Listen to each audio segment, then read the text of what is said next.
អរគុណហើយកូនឆ្ងាញ់ណាស់ឥឡូវកូនឯងប្រាប់អូនត្រង់មើលថាមករកអូននឹងមានបំណងអីម្សិលមិញគឺអ្វីទ្រីសឡានលយឥឡូវសុំអ្វីទ្រីសឡានបន្តិចខ្ញុំអត់ដូចអញ្ជន់មីនទេ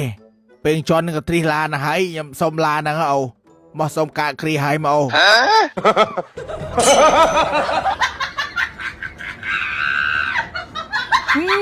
មកពួកអាងាប់មកលើកណាកុំដែលមានបំណងល្អទេ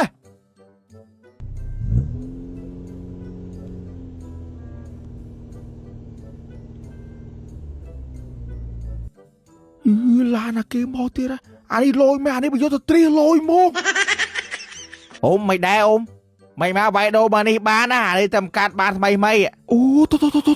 មើលសអ៊ំសុំទ្រីសមកតិចមកអូបានអ៊ំបើកលើផ្លូវបានហើយកុំបើកាត់ស្រែនេះម្សិលមិញអ៊ំមកសអ៊ំមកបើកទ្វារអូកូនអូយអាយអត់កម្លាំងទេ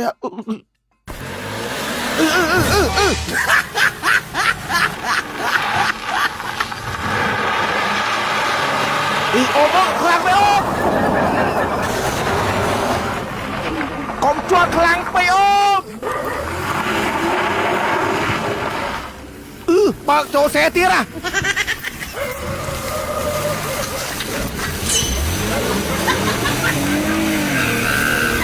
តិចឡានខ្ញុំអស់អូតិចអស់តិចអូ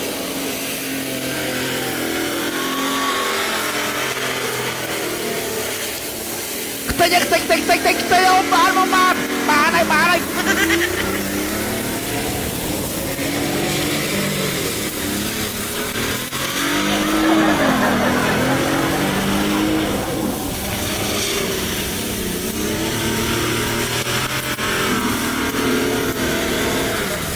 អាមេទេឡានខ្ញុំមក